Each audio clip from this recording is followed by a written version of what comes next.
Imagine owning a company so powerful that one out of every two mobile phones on Earth carried your logo. A company worth more than $300 billion. A company that made billions every single year, dominated over 180 countries, and became so successful, people believed it could never fail. But just a few years later, that same company was losing millions of customers every month. Its profits disappeared, its stock collapsed, and the undisputed king of mobile phones was forced to sell its entire phone business. How does a company go from ruling the world to becoming a warning for every business on Earth? This is the untold story of Nokia. Most people think Nokia began as a phone company. It didn't. Long before smartphones, long before mobile networks, long before anyone imagined carrying a computer in their pocket, Nokia was making something completely different: paper. In 1865, a Finnish mining engineer named Frederick Idestam opened a paper mill on the banks of the Nokian Verda River. The business was small, but the demand for paper was growing rapidly across Europe. The company became successful and eventually adopted the name Nokia.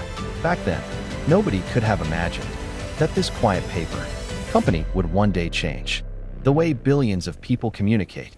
Most people think Nokia began as a phone company. It didn't. Over the next several decades, the small paper mill transformed into something much bigger. It expanded into rubber manufacturing, producing boots and industrial products that became popular across Finland. Soon after, Nokia entered the cable business, supplying electrical cables as electricity spread throughout Europe. By the early 1900s, Nokia had quietly become a diversified industrial company.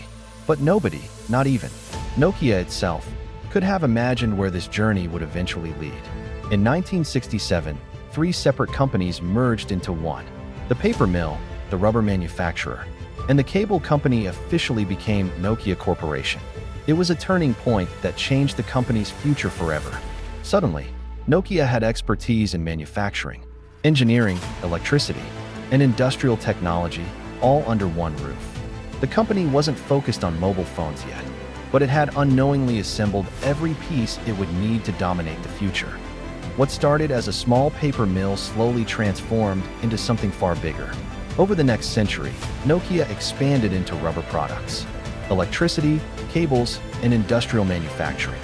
Every new business gave the company more experience, more resources, and a deeper understanding of technology. Then, in the late 20th century, Nokia made the boldest decision in its history. It sold off nearly all of its other businesses and focused entirely on telecommunications. It was a gamble that many believed was too risky, but Nokia's leaders believed the future belonged to mobile communication. They were right.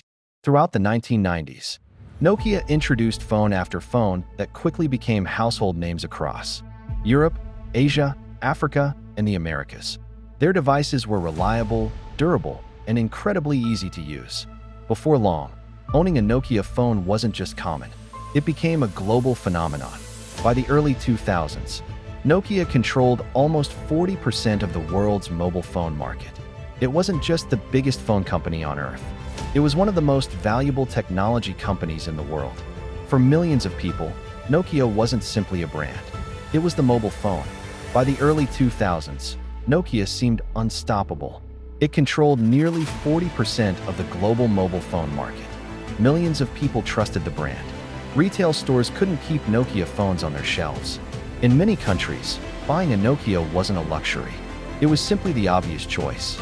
The company's famous ringtone echoed everywhere, from classrooms to offices to busy city streets around the world. Investors loved the company. Analysts praised Nokia's leadership. Year after year, the company reported record sales. It looked as though nothing could stop them. Competitors struggled to keep up. Then, on January 9, 2007, a man wearing a black turtleneck walked onto a stage in San Francisco. His name was Steve Jobs. In his hand was a device unlike anything the world had ever seen. It wasn't just another phone. It looked completely different from every phone people had ever seen. There was almost no keyboard. Everything happened on one large touchscreen. It could play music, browse the internet, take photos, and run like a tiny computer that fit inside your pocket. It was called the iPhone. Most people in the audience were amazed. But inside Nokia, Many executives weren't impressed. They believed they already understood the mobile phone industry better than anyone else. They were convinced customers would never abandon physical keyboards. To them, touchscreen phones looked like an expensive experiment, not the future. It would become one of the most expensive mistakes in business history. At first, Nokia wasn't worried. The company had spent decades building the world's strongest reputation for reliable mobile phones. Its engineers believed great hardware would always matter more than anything else. But the rules of the industry were changing. Smartphones were no longer defined by how strong they were. They were being judged by how smart they were. While Apple continued improving the iPhone, Google entered the market with Android. Unlike Apple, Android wasn't limited to a single company. Google made its operating system available to phone manufacturers around the world. Samsung quickly recognized the opportunity. So did HTC, Motorola, LG, and many others. Suddenly, dozens of companies were building powerful touchscreen smartphones. Every year, Android became faster, smarter, easier to use, and developers rushed to create thousands of new applications. Nokia, however, remained committed to Symbian. The operating system had once been revolutionary, but now it felt slow, difficult to navigate, and increasingly outdated. Developers found it frustrating to build software for. Customers noticed the difference almost immediately. Nokia phones were still reliable. Their batteries lasted for days. They survived drops that would destroy many other phones. But reliability alone was no longer enough. Consumers wanted something new, something exciting. And for the first time in its history, Nokia began losing customers. The decline happened faster than anyone expected. Every year, Nokia sold fewer phones. Customers who had once loved the brand were now choosing Android devices instead. Samsung became the new leader of the smartphone market. Apple continued pushing the industry forward. Nokia was no longer setting the pace. It was struggling to catch up. Inside the company, pressure continued to grow. Engineers worked tirelessly to save the business. Executives searched for solutions, but every new product seemed to arrive too late. The gap between Nokia and its competitors grew wider with every passing year. In 2011, Nokia made one final gamble. Instead of adopting Android, the company partnered with Microsoft. Together, they launched Windows Phone. It was a bold decision, but by then, the market had already chosen its winners. Developers focused on Android and iPhone. Customers followed. Windows Phone never gained enough momentum. Just 3 years later, Microsoft announced it would acquire Nokia's mobile phone business. The company that had once dominated the world of mobile phones had reached the end of an era. Thousands of employees lost their jobs. A global technology giant disappeared from the top of the industry. Nokia didn't fail because its engineers lacked talent. It didn't fail because its products were poorly built.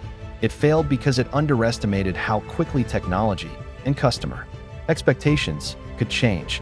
Innovation created Nokia, but adaptation could have saved it. Today's market leaders should remember that success is never permanent. In technology, standing still is the fastest way to fall behind. Nokia's story isn't just about a phone company.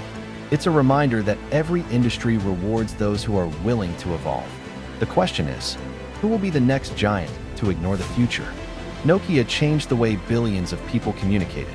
It connected families, built careers, and became one of the most recognizable brands in history.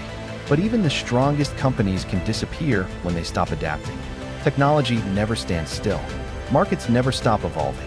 And yesterday's giant can quickly become tomorrow's lesson. Nokia's story isn't just about a phone company. It's a reminder that success is never permanent. The future always belongs to those willing to change. I'm Veriden.